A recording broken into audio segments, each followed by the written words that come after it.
ನಮಸ್ಕಾರ ವೀಕ್ಷಕರೇ, ಮತ್ತೊಮ್ಮೆ ನಮ್ಮ ಕನ್ನಡ ಬಂಧು ಮಿತ್ರರಿಗೆಲ್ಲರಿಗೂ ಸ್ವಾಗತವನ್ನು ಕೋರ್ತಾ ನನ್ನ ಕಸ್ಪ್ ಪೀಪಲ್ ಚಾನಲಿಗೆ ಸ್ವಾಗತಿಸ್ತಾ ಇದ್ದೀನಿ. ಹಾಗೆಯೇ ಇದು ನನ್ನ ಎರಡನೇ ವಿಡಿಯೋ.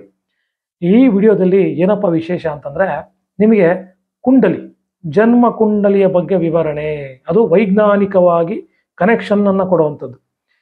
ಕುಂಡಲಿ ಅಂದರೆ ಏನು? ಕುಂಡಲಿ ಅಂದರೆ ಸಿಂಪಲ್ ಸ್ವಾಮಿ, ಒಬ್ಬ ವ್ಯಕ್ತಿ ಹುಟ್ಟಿದಾಗ, ಭೂಮಿ ಮೇಲೆ ಹುಟ್ಟಿದಾಗ ಒಂದು ಕ್ಯಾಮ್ರಾ ತಗೊಂಡು ಎಲ್ಲ ಇಡೀ ಆಕಾಶನ 360 ಡಿಗ್ರಿ ಫೋಟೋ ಹೊಡೆದಿರೋದು. ಫೋಟೋ ಹಿಡಿದಾಗ ಅಂದರೆ ಛಾಯಾಚಿತ್ರವನ್ನು ತೆಗೆದಾಗ ಬರುವಂಥ ಏನು ಫೋಟೋ ಬರುತ್ತೆ ನಿಮಗೆ ಛಾಯಾಚಿತ್ರ, ಅದರಲ್ಲಿ ಯಾವ್ಯಾವ ಗ್ರಹಗಳು ಎಲ್ಲೆಲ್ಲಿದ್ದಾರೆ ಅನ್ನೋದನ್ನು ನೋಡ್ಕೊಳ್ಳೋದೆ ಕುಂಡಲಿ. ಸಿಂಪಲ್ ಲ್ಯಾಂಗ್ವೇಜ್, ಅರ್ಥ ಆಯ್ತಾ? ಇದೇ ಕುಂಡಲಿನ ನೀವು ಈ ನೋಡಿರ್ಬೋದು. ಕುಂಡಲಿ ಅಂದರೆ ಒಳ್ಳೆ ಎರಡು ವಿಧಾನ ಇದೆ. ಒಂದು ಉತ್ತರ ಭಾರತೀಯ ವಿಧಾನ, ಇನ್ನೊಂದು ದಕ್ಷಿಣ ಭಾರತೀಯ ವಿಧಾನ. ನಾವು ಹೇಳಕ್ ಹೊರಟಿರೋದು ಇಲ್ಲಿ ಅಂತಂದ್ರೆ ದಕ್ಷಿಣ ಭಾರತ ವಿಧಾನ. ಯಾಕೆ ಅಂತಂದ್ರೆ ನಾವಿರೋದು ಕರ್ನಾಟಕ, ಪಕ್ಕದಲ್ಲಿ ಆಂಧ್ರ, ಪಕ್ಕದಲ್ಲಿ ತಮಿಳ್ನಾಡು, ಕೆಳಗಡೆ ನಮ್ಮ ಇವರಿದ್ದಾರೆ, ನಮ್ಮ ಕೇರಳದವರು. ಸೊ ಇವರು ಇಷ್ಟು ಸ್ಟೇಟ್ಸ್ನಲ್ಲಿ ಯೂಸ್ ಮಾಡುವಂಥ ಒಂದು ಕುಂಡಲಿ ಯಾವುದಂದ್ರೆ ದಕ್ಷಿಣ ಭಾರತೀಯ ಕುಂಡಲಿ. ಅದೇ ನಮ್ಮ ಸ್ಟೇಟ್ ಆದ ನಂತರ ಅಂದರೆ ಜಮ್ಮು ಕಾಶ್ಮೀರದವರೆಗೆ, ನಮ್ಮ ಮಹಾರಾಷ್ಟ್ರದಿಂದ ಜಮ್ಮು ಕಾಶ್ಮೀರದವರೆಗೆ ಯಾರು ಕುಂಡಲಿ ನೋಡ್ತಾರಲ್ಲ, ಅದೆಲ್ಲ ಉತ್ತರ ಭಾರತೀಯ ಕುಂಡಲಿ. ಅವ್ರದ್ದು ವಿಧಾನ ಬೇರೆ ಇದೆ. ಅದನ್ನು ನಿಮಗೆ ನಾಳೆ ಅಥವಾ ನಾಡ್ದು ನಮ್ಮ ಇನ್ನೊಬ್ಬರು ಗುರುಗಳು ಅವ್ರು ಬಂದು ನಿಮಗೆ ಇದನ್ನು ಎಕ್ಸ್ಪ್ಲೇನ್ ಮಾಡ್ತಾರೆ, ವಿವರಣೆ ಕೊಡ್ತಾರೆ ಅದರದ್ದು.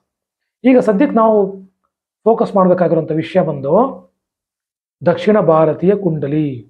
ಹೇಗಿರುತ್ತೆ ಕುಂಡಲಿ ಅಂತಂದರೆ, ನೀವು ನೋಡಿರ್ಬೋದು, ಜಾತಕ ತೆಗೆದ ತಕ್ಷಣ ನೀವು ನೋಡಿರ್ಬೋದು, ಚೆಸ್ ಆಡ್ತಾರಲ್ಲ ಹಾಗೆ ಒಂದು 12 ಮನೆಗಳು ಇರುತ್ತೆ, ಬಾಕ್ಸ್ಗಳು, ಬಾಕ್ಸ್ ಇರುತ್ತೆ.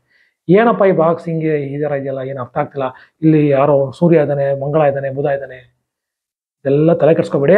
ಸಿಂಪಲ್ ಆಗಿ ಹೇಳ್ತೀನಿ. ಇದನ್ನ ಹೇಗೆ ತರ್ತೀನಿ ಅಂತಂದ್ರೆ ನೋಡಿ, ಕನೆಕ್ಷನು ಇದು ವೈಜ್ಞಾನಿಕವಾಗಿ ನಿಜ. ಇದಕ್ಕೆ ರಿಲೇಷನ್ಶಿಪ್ ಇದೆ. ನಿಮ್ಮ ಶಾಲೆಯಲ್ಲಿ ಅಂದರೆ ನಿಮ್ಮ ತರಗತಿಯಲ್ಲಿ ಓದುವಾಗ, ಅಂದರೆ 3ನೇ ತರಗತಿನೋ 4ನೇ ತರಗತಿನೋ ಓದುವಾಗ ವಿಜ್ಞಾನದಲ್ಲಿ ಇದೊಂದು ಭಾಗ ಬಂದಿರುತ್ತೆ. ಅಂದರೆ ಸೂರ್ಯನ ಸುತ್ತ ಎಲ್ಲ ಗ್ರಹಗಳು ಸುತ್ತಾ ಇರ್ತವೆ. ಯಾರು ಸುತ್ತಾ ಇರ್ತಾರೆ ಅಂತಂದಾಗ, ಮೊದಲನೇದಾಗಿ ಬುಧ ಬರ್ತಾನೆ. ಬುಧನ ಒಂದು ಪಥ ಬರುತ್ತೆ, ಆರ್ಬಿಟ್ ಬರುತ್ತೆ, ಅದನ್ನ ಮರ್ಕ್ಯುರಿ ಅಂತ ಕರಿತೀವಿ, ಬುಧ ಗ್ರಹ. ಅದಾದ ನಂತರ ಬರೋದೆ ನಮ್ಮ ಶುಕ್ರ ಗ್ರಹ, 2ನೇ ರೌಂಡು. 3ನೇ ಆರ್ಬಿಟ್ ಯಾರು ಬರ್ತಾರೆ, 3ನೇ ಪಥ ಯಾರು ಬರ್ತಾರೆ ಅಂತಂದ್ರೆ ಅದು ಮಾರ್ಸ್. ಆಕ್ಚುಲಿ ಕೆಲವರು ಹೇಳ್ತಾರೆ ನಮ್ಮ ಭೂಮಿ ಅಂತಾರೆ. ಭೂಮಿಯಲ್ಲಿ ನಾವು ನಿಂತ್ಕೊಂಡಿದ್ದೀವಿ, ಹಾಗಾಗಿ ಅಲ್ಲಿ ಕಾಣಲ್ಲ, ಕುಂಡ್ಲಿಯಲ್ಲಿ ಕಾಣಲ್ಲ. ಯಾಕಂದ್ರೆ ನಾವು ನಿಂತ್ಕೊಂಡು ಫೋಟೋ ತೆಗಿತಾ ಇದೀವಿ, ನಾವು ನಿಂತಿರೋ ಭೂಮಿ ಕಾಣಿಸಲ್ಲ ಅಲ್ಲಿ ಅಲ್ವಾ. ಹಾಗಾಗಿ ಅದು ಬೇಡ ಈಗ. ಸೊ 3ನೇ ಆರ್ಬಿಟ್ ಯಾರು, 3ನೇ ಪಥ ಸಂಚಲನದಲ್ಲಿ ಯಾರಿದ್ದಾರೆ, ಮಂಗಳ. 3 ಆದ್ಮೇಲೆ 4ನೇ ಪಥ ಆರ್ಬಿಟ್, 4ನೇ ಪಥದಲ್ಲಿ ಯಾರಿದ್ದಾರೆ ಅಂತಂದ್ರೆ ಗುರುಗ್ರಹ. ಅದಾದ ನಂತರ ಕಡೆಯದಾಗಿ ದೊಡ್ಡ ಸರ್ಕಲ್ ಹೊಡ್ಕೊಂಡು ಲಾಸ್ಟಲ್ಲಿ ಸುತ್ಕೊಂಡು 2.5 ವರ್ಷ ಒಂದು ಇಡೀ ಬ್ರಹ್ಮಾಂಡನ ಸುತ್ತುವಂತ ಒಬ್ಬ ಗ್ರಹ ಇದ್ದಾನೆ. ಅವನೇ ನಮ್ಮ ಮಹಾರಾಜ, ಮಿಸ್ಟರ್ ಶನಿ ಮಹಾರಾಜ. ಅವನು ಲಾಸ್ಟಲ್ಲಿ ಬರ್ತಾನೆ. ಸೊ ಲಾಸ್ಟ್ ಆರ್ಬಿಟಲ್ ಅವನಿರ್ತಾನೆ. ಸೊ ಹಾಗಾಗಿ ಇಂಗ್ಲೀಷಲ್ಲಿ ಹೇಳ್ಬೇಕಂದ್ರೆ ಮರ್ಕ್ಯುರಿ ಆದ್ಮೇಲೆ ವೀನಸ್ ಆದ್ಮೇಲೆ ಮಾರ್ಸ್ ಆದ ನಂತರ ಜುಪಿಟರ್ ಆದ್ಮೇಲೆ ಶನಿ ಗ್ರಹ. ಸೊ ಇದನ್ನ ನಿಮಗೆ ಈ ತರ ಬಾಯಿನಲ್ಲಿ ಹೇಳಿದ್ರೆ ಅರ್ಥ ಆಗಲ್ಲ. ಅದಕ್ಕೆ ನಾನೇನ್ ಮಾಡಿದ್ದೀನಿ, ಅನಿಮೇಷನ್ ಮಾಡಿದ್ದೀನಿ. ಅನಿಮೇಷನ್ ಮುಖಾಂತರ ನಿಮಗೆ ನನ್ನ ವಾಯ್ಸ್ ಬರ್ತಿರುತ್ತೆ, ಜೊತೆಗೆ ಎಕ್ಸ್ಪ್ಲೇನ್ ಮಾಡ್ತಾ ಇರ್ತೀನಿ. ನೋಡಿ ಇದನ್ನ ಅರ್ಥೈಸ್ಕೊಳ್ಳಿ. ಫಸ್ಟ್ ಅರ್ಥೈಸ್ಕೊಂಡಾಗ ಏನಾಗುತ್ತೆ ಅಂದ್ರೆ, at the end of the video ಏನಾಗುತ್ತೆ ಅಂದ್ರೆ, ನೀವು ನೋಡಿರ್ಬೋದು ಕುಂಡ್ಲಿಯಿಂದ ಏನ್ ಹೇಳಿರ್ತಾರೆ, ಇದು ನಮ್ಮ ಶನಿ ಗ್ರಹದ ಮನೆಯಲ್ಲೇ ಶನಿನೇ ಕುತ್ಕೊಂಡ್ಬಿಟ್ಟಿದ್ದಾನೆ, ಕೇಳಿರ್ಬೋದು ನೀವು. ಆಮೇಲೆ ಬುಧನ ಮನೆಯಲ್ಲಿ ಬುಧ ಕುತ್ಕೊಂಡಿದ್ದಾನೆ, ಅವ್ನು ಸ್ವಂತ ಮನೆಯಲ್ಲಿ ಕುತ್ಕೊಂಡಿದ್ದಾನೆ. ಮಂಗಳ ಅವ್ನು ಸ್ವಂತ ಮನೇಲಿ ಕುತ್ಕೊಂಡ್ಬಿಟ್ಟಿದ್ದಾನೆ ಅಂತಾರಲ್ಲ, ಅದಕ್ಕೆ ಅರ್ಥ ಗೊತ್ತಾಗ್ಬಿಡುತ್ತೆ. ಅರ್ಧಕ್ಕರ್ಧ ಜ್ಯೋತಿಷ ಕಲ್ತಂಗೆ ನೀವು ಇದು ಕಲ್ತ್ಕೊಂಡ್ಬಿಟ್ರೆ.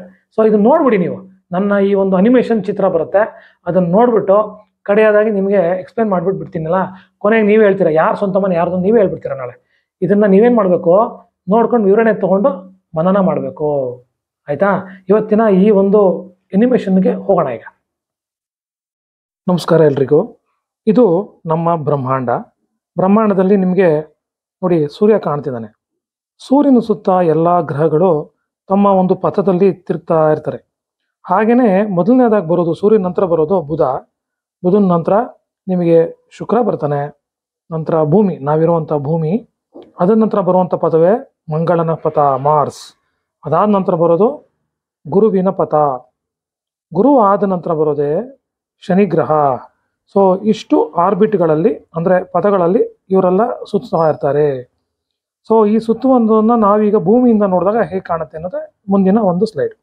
ನೋಡಿ, ಈಗ ಮೊದಲನೇದಾಗಿ ಒಂದು ಆರ್ಬಿಟ್ ಏನಿದೆ ಸೂರ್ಯನ ಪಕ್ಕದಲ್ಲಿ ಬಂದಂಥದ್ದು ಹಸಿರು ಬಣ್ಣದ ಒಂದು ಮನೆಗಳ ಮೇಲೆ ಹೋಗಿದೆ. ಅದು ಬುಧನ ಮನೆ. ಹಾಗಾಗಿ ಅದು ಬುಧನ ಸ್ವಂತ ಸೈಟು ಅಥವಾ ಮನೆ ಅಂತ ಕರಿತೀವಿ. ಎರಡನೇ ಒಂದು ಆರ್ಬಿಟ್ ಏನಿದೆ ಪಥ, ಅದು ಶುಕ್ರನ ಪಥ. ಸೊ ಶುಕ್ರ ನಿಮಗೆ ಸ್ಕೈ ಬ್ಲೂ ಕಾಣ್ತಿರ್ಬೋದು, ಅದೇ ಅವರ ಮನೆ, ಸ್ವಂತ ಮನೆ. ಹಾಗೆ ಮುಂದಿನದ್ದೇ ಮಂಗಳ, ಕೆಂಪು ಕಲರಲ್ಲಿ ಕಾಣ್ತಿದೆಯಲ್ಲ ಬಾಕ್ಸಸ್ಸು, ಅದು ಮಂಗಳ. ಸೊ ಅದು ಮೂರನೇ ಆರ್ಬಿಟ್ಟು. ಅದಾದ ನಂತರ ಬರೋದು ನಮ್ಮ ಹಳದಿ ಬಣ್ಣ. ಹಳದಿ ಬಣ್ಣ ಅಂತಂದ್ರೆ ಗುರುವಿನ ಮನೆ. ನೋಡಿ, ಗುರುವಿನ ಮನೆ ಮೇಲೆ ಹಾದು ಹೋಗ್ತಾ ಇದೆ ಅದು. ಸೊ ಅದಕ್ಕೆ ಅದನ್ನ ಗುರುವಿನ ಸ್ವಂತ ಮನೆ ಅಂತ ಕರಿತೀವಿ. ಅದಾದ ನಂತರ ಕಡೆಯದಾಗಿ ಬರುವ ಒಂದು ನೋಡಿ ನೀಲಿ ಬಣ್ಣದ ಆರ್ಬಿಟ್ ಯಾವುದದು? ನಮ್ಮ ಶನಿ ಮಹಾರಾಜಂದು. ಸೊ ಶನಿ ಮಹಾರಾಜನ್ಗೆ 2 ಮನೆ ಜಾಗ ಕೊಟ್ಬಿಡೋಣ ಅಂತೇಳಿ ಆ ಬಾಕ್ಸ್ಗಳಲ್ಲಿ ಮುಂದಕ್ಕೆ ತಂದು ಕೂರಿಸಿದೀವಿ, ಅಷ್ಟೇ ವ್ಯತ್ಯಾಸ. ಹಾಗೇನೆ ಈ ಕಡೆ ನಿಮ್ಮ ಬಲಗಡೆ ನೋಡಿ, ಸೂರ್ಯನಿಗೂ ಸಹ ಒಂದು ಬಾಕ್ಸನ್ನು ಸೀಮಿತಗೊಳಿಸಿದ್ದೀವಿ. ಇದೇ ನಮ್ಮ ವಿಶೇಷ. ನೋಡಿ, ಈಗ ನಾವು ವೈಜ್ಞಾನಿಕವಾಗಿ ಆರ್ಡರ್ ವೈಸ್ ಏನು ಓದುತ್ತೀವಿ ಟೆಕ್ಸ್ಟ್ ಬುಕ್ನಲ್ಲಿ, ಅದೇ ರೀತಿಯಾಗಿ ನಮ್ಮ ಕುಂಡ್ಲಿಯಲ್ಲೂ ಸಹ ಇದನ್ನು ನೀವು ಕಾಣಬಹುದು. ಅನಿಮೇಷನ್ ನೋಡಿದ್ರಿ ಅಲ್ಲ? ಗುಡ್. ಈಗ ನಿಮ್ಗೆ ಅರ್ಥ ಆಗಿರುತ್ತೆ ಅನ್ಕೋತೀನಿ. ಯಾರ್ಯಾರ ಸ್ವಂತ ಮನೆ ಅಂದರೆ ಅವ್ರವ್ರ ಸೈಟು 30-40 60-40 ಅಂತ ನಾವೇನು ತಗೋತೀವಲ್ಲ, ಅದೇ ರೀತಿ ಇದು ಬುಧನ ಮನೆ, ಇದು ಶುಕ್ರನ ಮನೆ, ಇದು ನಮ್ಮ ಮಂಗಳನ ಮನೆ, ನೆಕ್ಸ್ಟ್ ಬರೋದೇ ಗುರು ಮನೆ, ಲಾಸ್ಟು ಶನಿನ ಬಂದಿದ್ದಾರೆ. ಆದರೆ 2 ತಂದೆ ತಾಯಿ ಅಂತ ಯಾರಿದ್ದಾರೆ ಅವ್ರನ್ನ ಜಾಗ ಇಲ್ದಿರೋದ್ರಿಂದ 2 ಮನೆ ತಗೊಂಡ್ಬಿಟ್ಟು ಅದರಲ್ಲಿ ನಾವು ಸಿಂಹ ರಾಶಿನಲ್ಲಿ ಇವ್ರನ್ನ ತಂದಾಕ್ತೀವಿ, ನಮ್ಮ ಸೂರ್ಯನ. ಆಮೇಲೆ ಚಂದ್ರನ್ನ ಕಟಕ ರಾಶಿಯಲ್ಲಿ ಕೂರಿಸ್ತೀವಿ. ಇಷ್ಟೇ ವಿವರಣೆ.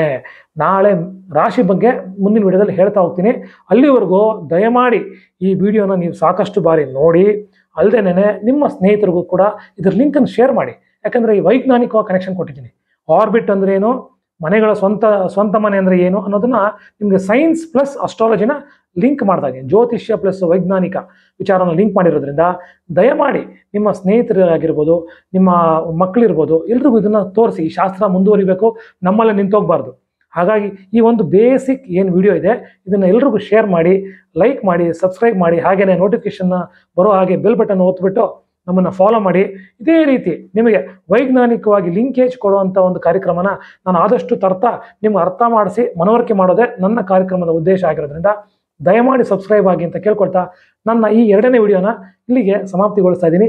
ಮತ್ತೊಮ್ಮೆ ನಿಮಗೆ ಮತ್ತೊಂದು ವಿಡಿಯೋಗಳಲ್ಲಿ ನಿಮಗೆ ವಿವರಣೆಯನ್ನು ಕೊಡ್ತಾ ಇರ್ತೀನಿ ಅಂತ ಹೇಳ್ತಾ ನನ್ನ ಈ ಒಂದು 2ನೇ ವಿಡಿಯೋನ ಸಮಾಪ್ತಿಗೊಳಿಸ್ತಾ ಇದ್ದೀನಿ. ಧನ್ಯವಾದ ತಿಳಿಸ್ತಾ ಇದ್ದೀನಿ. ನಮಸ್ಕಾರ. CP ನಾರಾಯಣ್.